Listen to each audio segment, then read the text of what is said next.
a completely missing texture for a number of seconds before it gradually loads in. The balcony of that window is just the texture. I'm walking around the same city for the 100th time, and I'm just constantly reminded of how it looks. I can't in good faith recommend anybody buy this game. Now, I understand that the market right now for video games is pretty rough. That's one of the main reasons why video games that are free will always be more popular than anything else. I mean, I'm sure many of you would rather be playing Fortnite or Roblox as opposed to Family Guy, the video game, on the original Xbox.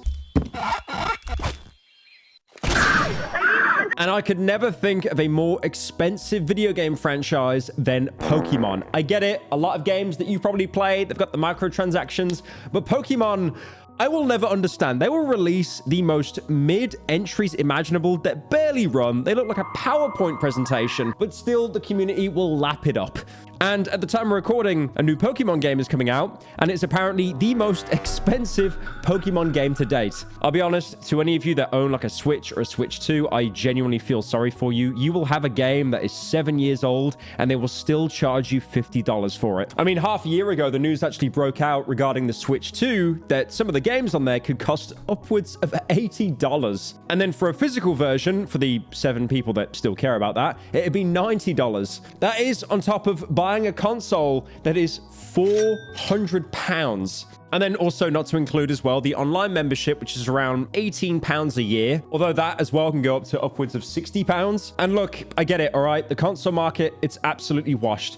Honestly, if you want to blame anyone right now, you blame Microsoft. Because Microsoft were the first people to invent Xbox Live, a paid online service to, you know, talk to more people, game with more people. And then Sony saw that it was normalized, they copied it, and Nintendo obviously followed suit. But I am going to leave Xbox out of this video, mostly because they have no games. They have negative games. They remove games from the library. I always make this joke that, like, you know, PS5 has no games.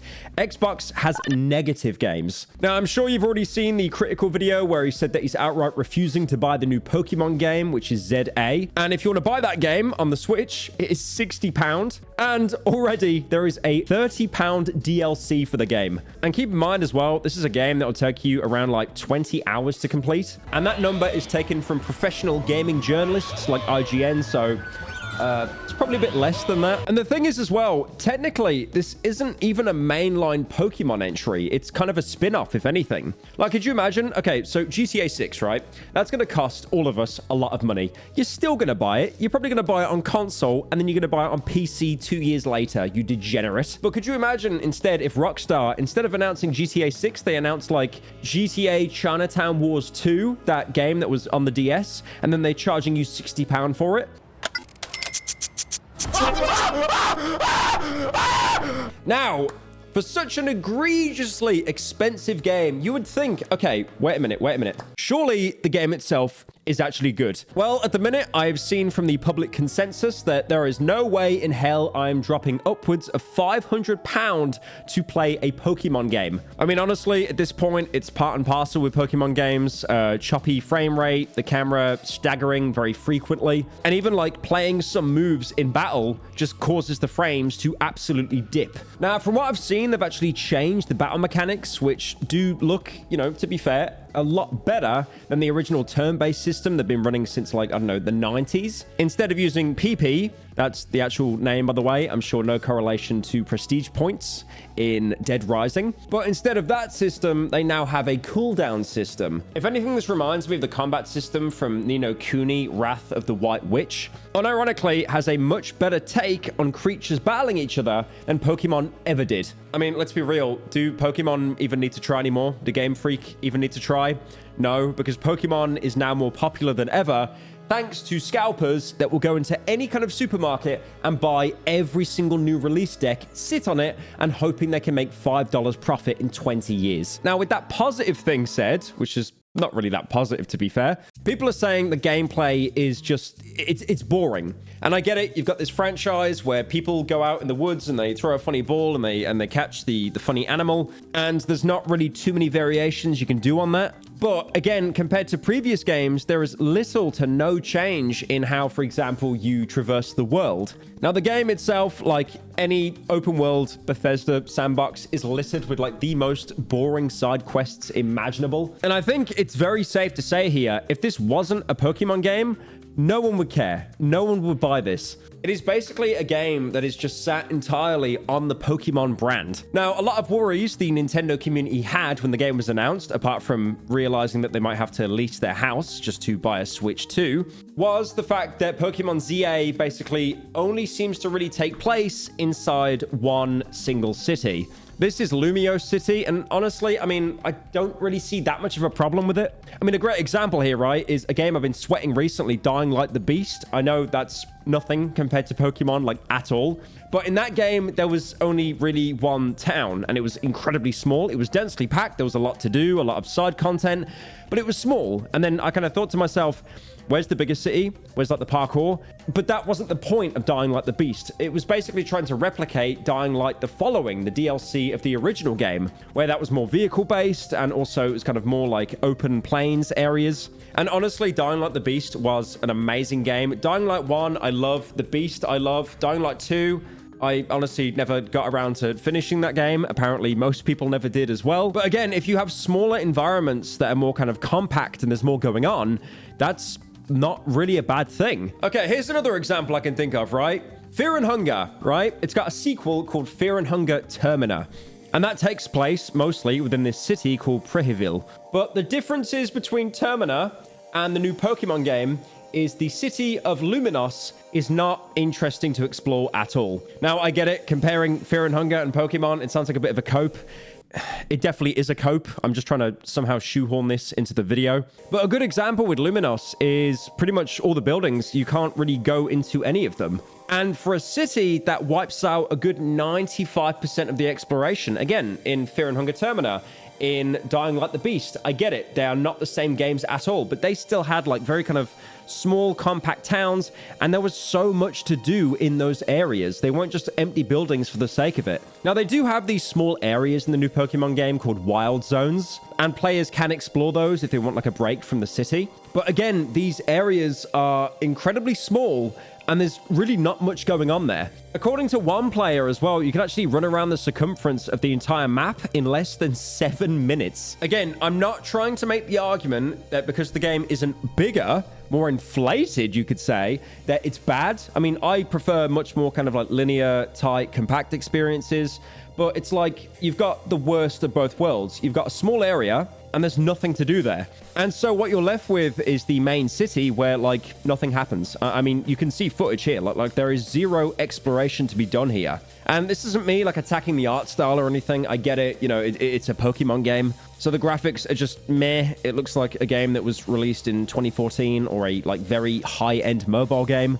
But again, there is such a lack of depth in the world here. I mean, everything here just looks incredibly flat and boring. Now, I did also see some people attack Game Freak for having yet another Pokemon game with no voice acting.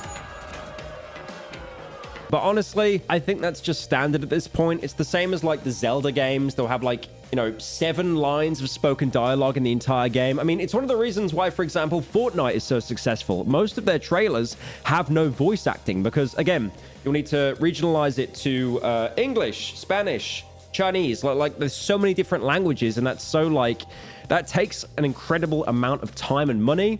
So that's why, you know, the meta right now, if you want your game to be successful, have characters that say absolutely nothing or just text appears on screen. Another thing I've seen a lot of people complain about is the story. Again, if you're paying £60 for a Pokemon game's lore and story, that's kind of on you. I have never seen anyone break down Pokemon's lore and find anything remotely interesting there. I mean, honestly, what they should do at this point is make a Pokemon game where you're sat in a shopping center fighting off scalpers. That would have some amazing lore. You know, in every Pokemon game, you'll play some random trainer that wants to collect all the badges, or he's got like a family member or a friend that he has a competition with. They also might want to stop any kind of like bad team, some kind of offshoot of Team Rocket that wants to, you know, stop the Pokemon or control them and then become the king of the Pokemon Pokemon, you know, whatever. Honestly, out of anything I've seen, the deepest lore I've ever seen in the Pokemon franchise is probably the Pokemon movie with Mewtwo in it.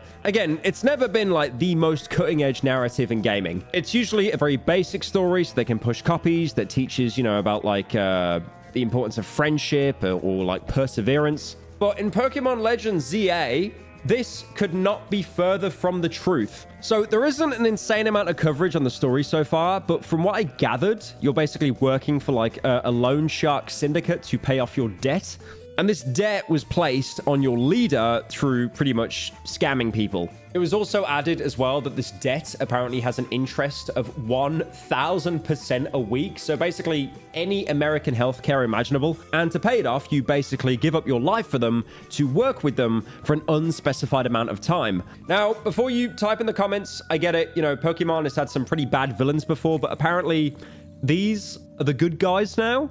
I mean, to be fair, let's be real. Like, having Nintendo design debt collectors to be the good guys, that's definitely some dramatic irony there. I know I've gone on this rant before, but if anything, it reminds me of when Nintendo tried to start this bizarre MCN where, like, if you played their games, they would like claim your videos, even though you're basically giving them free promotion, and you'd have to join like a Nintendo program to get like a slither of that ad revenue back from a game that you covered. I mean, I've made this point before, but for example, Video Game Donkey, who's Nintendo's biggest gobbler, like even he was like copyright claimed by Nintendo when he was like covering Super Mario Odyssey years ago, just because he wasn't part of that program. Thankfully, that program now, it was shut down, put into cold storage.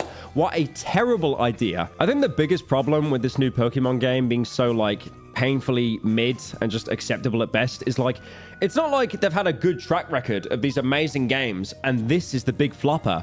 This is just like part and parcel for normal Pokemon now. Now, allow me to do something incredibly embarrassing here and unleash my inner unk, but back in my day, when they had Pokemon on the Game Boy Advance or the Game Boy SP with the little flip screen, back then, Pokemon was peak. You know, even back then as well, you had like the anime, you had the films, obviously the trading cards. We still have the trading cards, but they're mostly owned by scalpers now. And at that point, they could basically get away with selling like 2 or 3 versions of the exact same game. Like the, you know, the original games that I played as a kid. You had like Pokemon Red, Blue, Green, and they pretty much were the same game. It was just like the starting Pokemon was different. That was it. But because the games were so good back then and they stood out so much, some people would sweat it and they would buy every single version. And then on top of that as well, like I mentioned with the colored versions, you had like Blue, which, you know, had like bug fixes and stuff and actually improved on the original games. Mostly because back then you didn't really have like, you know, day one patches that are 60 gigabytes. And Pokemon itself is an enormous, like, monolithic brand at the minute. But unfortunately, it does seem, especially in the games department, they've got incredibly just complicit and just very lazy with their games. The amount of times I've seen someone play any kind of Pokemon game on the Switch and it just runs at like 7 frames a second. I mean, for example, going back to Scarlet and Violet, that was a buggy mess on release. A lot of fans also felt let down by Pokemon Sword and Shield. But there were other games like Sun and Moon, which had kind of a mixed reception, but generally more positive, meaning that the last mainline Pokemon game entry that was actually loved came out in 2016, nearly 10 years ago. There's even a large chunk of the fan base that think that Pokemon just entirely fell off when they transitioned from 2D games to 3D games. And that was all the way back in 2013. Now, I do have to admit the elephant in the room. A lot of people that don't like Pokemon at the minute, they are a mix of Redditors and nostalgia merchants. The new thing is le bad, because I did not grow up with that. Old thing good, new thing le bad. And I do understand that argument. Unfortunately, like, it has kind of infected my opinions on certain things as well. But these criticisms towards the mainline Pokemon games, they don't always come from just complete blind nostalgia. I mean, for example, like graphically, I know graphics aren't really a big thing with games. Like, if they're enjoyable, it's fine. But the graphics have been consistently ugly and outdated in recent years. And you can't even cope saying that it's like running on a Nintendo Switch, which I guess has like less processing power than most mainline consoles and a PC. Because if you apply that cope, you'll see games like Zelda Breath of the Wild or Tears of the Kingdom, and those were games that ran on the Switch, not at the best frame rate imaginable, but they still looked really good because they actually had a good, consistent style there. I mean, why do you think now there's been a huge resurgence in the indie scene of people that are just like playing, you know, PS1 graphics games? Because like, there is nostalgia there, but it's been stylized enough to actually look good without having to use Unreal Engine 5 again. And you play the game for 7 minutes and it crashes 9 times. I mean, you are always going to have this problem where it's like, if people buy a product, the people that make the product will not see anything wrong with it and they'll just keep producing it.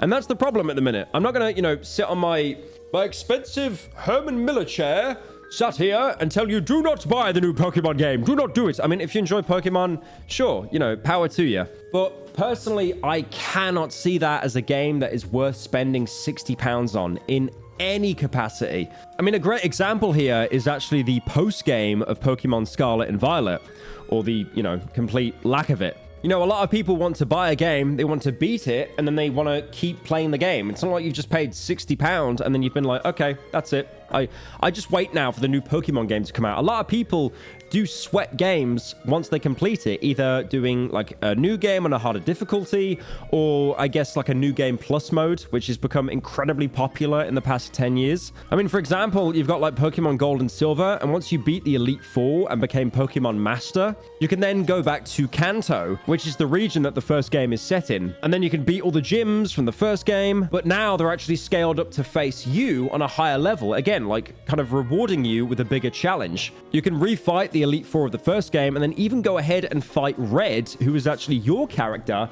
from the very first game. But post-game now seems to be just battling other people, catching Pokemon. Great, I get to sit in a field and wait 5 hours for a shiny Pokemon to appear so I can show 5 people on my Discord server. I'm going to make a very brave statement here, okay? When slop is slop, unsurprisingly, it's slop.